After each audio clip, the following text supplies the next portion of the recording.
দেখো, একটা নতুন রেসিপি নিয়ে এসেছি, আমের মোরব্বা।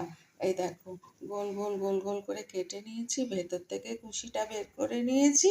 হ্যাঁ, এইগুলোকে আমি এখানে জল বসিয়েছি, জলে সেদ্ধ করে নেবো হালকা করে, দিয়ে তারপরে মোরব্বা বানাবো।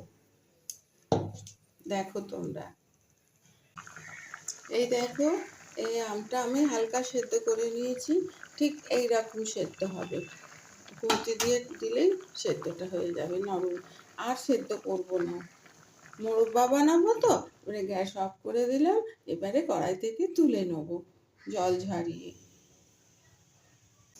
এ দেখো, আমি আজকে গুড়ের মোরব্বা করব, গুড় দিয়ে আমের মোরব্বা। হ্যাঁ, তাই এক বাটি বাতাসা নিয়েছি।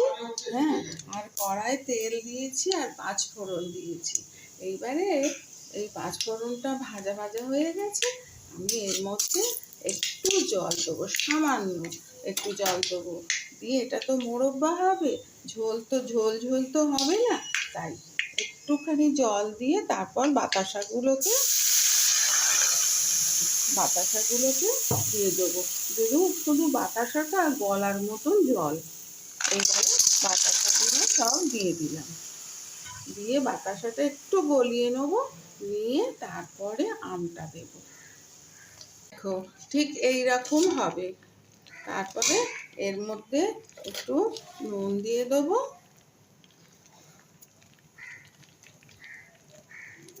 আর একটু হলুদ দেবো, দিয়ে ভালো করে মিশিয়ে নেব। নিয়ে আমটাকে দিয়ে দেবো, দিয়ে আমটাকে হালকা হাতে নাড়াচাড়া করব। আমটা তো সেদ্ধ, বেশি নাড়াচাড়া করলে তো ভেঙে যাবে, আস্তে আস্তে করব। এই দেখো, আমার ঠিক এইরকম হয়ে গেছে, ঠিক এইরকম। এবার ঠান্ডা হলে আরেকটু জমে যাবে। এবারে এর মধ্যে একটু ভাজা মশলা দিয়ে দিলাম, আর একটু চাট মশলা দিয়ে দেবো। চাট মশলাটা দিলে খুব সুন্দর একটা গন্ধ বেরোয়, খুব ভালো টেস্টি হয়, খুব ভালো টেস্টি একটা রান্না। আর এটা অনেক দিন পর্যন্ত থাকবে, খুব ভালো লাগবে খেতে।